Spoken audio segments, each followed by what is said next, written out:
Mama mbele yenu nikiwa mwenyekiti wa WATA chipukizi Parokia Mtakatifu Yohane Maria Mzee Tegeta. Tunamshukuru Mungu kwa zawadi ya maisha ya Mama Stella. Mama Stella ni mama ambaye ametulea, ni mama ambaye ameanzisha WATA chipukizi katika parokia yetu. Ametufikisha mbali, ametupeleka, ametutambulisha mpaka jimboni. Kwa hiyo tutamkumbuka sana mama yetu. Tutaenzi yale ambayo ametuachia. Tumsifu Yesu Kristo. Bwana alitoa, Bwana ametoa, jina la Bwana lihimidiwe. Amen. Isaka ni katibu kutoka Jumuiya ya Mtakatifu Monica, ambapo mama nilipenda kumuita sana mama kwa sababu ndiyo mlezi wa jumuiya yetu, ndiye mama mshauri na ndiye aliyekuwa makamu mwenyekiti wa jumuiya yetu. Kwa kweli Jumuiya ya Mtakatifu Monica tumempoteza mama ambaye ni kiungo katika jumuiya yetu ya Mtakatifu Monica. Tunaomba mtuombee sana kwa sababu mama ndiye alikuwa akituongoza sisi ambao ni vijana, tunaita vijana. Yeye ndiye alikuwa kiongozi wetu, ni mwalimu.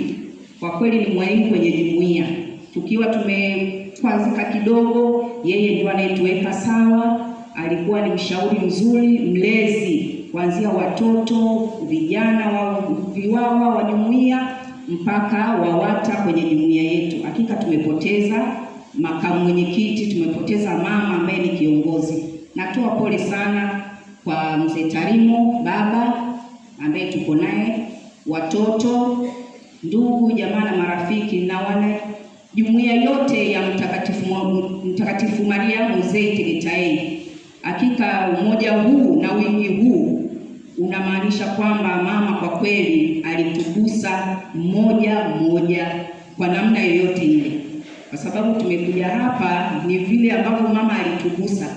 Hakukugusa sehemu nyingine, lakini alikugusa pia katika mambo mbalimbali.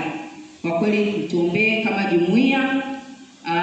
Kuhusu rambirambi tunaendelea kuratibu kama jumuiya, na tukishatoka Moshi tutakwenda kuwaona nyumbani familia kama utaratibu wetu unavyokuwa. Tumsifu Yesu Kristo.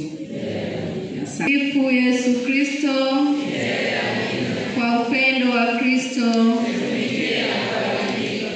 Waheshimiwa mapadri, masista, makatekista, halmashauri ya walei Parokia Yohane Maria Mzee, waumini na waombolezaji wote, nikisimama kwa niaba ya WATA Parokia Yohane Maria Mzee, tulipokea kwa mshtuko na huzuni kuondokewa na mama yetu mpendwa, lakini kwa maombezi ya Mama Bikira Maria ambaye ni somo wetu wa WATA, lakini pia kwa tumaini kwa mwanae Yesu Kristo, tulisimama tukamshukuru Mungu kwa maisha ya mama yetu, na tunaendelea kumshukuru Mungu kwa maisha ya mama yetu, Mama Stella Kalonga. Mama yetu alikuwa ni mwenyekiti wa WATA Parokia mwaka 2021 mpaka 2023. Tunashukuru kwa huduma yake nzuri ya uongozi ambayo alitoa kwa WATA kwa kujitoa. Ameweza kulea kiroho na kutuunganisha na kufanya mambo mengi ambayo tutaendelea kumwenzi na kukumbuka, ikiwemo uasisi wa WATA chipukizi kama mwenyekiti wa WATA chipukizi alivyosema. Basi sisi kama WATA tuna utaratibu wa kushikana mikono katika changamoto kama hii. Tumekusanya kiasi na tumeshawasilisha kwenye kamati ya maandalizi ya mazishi, na kingine kitakusanywa pindi familia wakirudi kutoka kwenye mazishi. Basi tunawapa pole familia, ndugu, jamaa na marafiki wote kwa kuondokewa na mpendwa wetu. Raha ya milele umpe Bwana.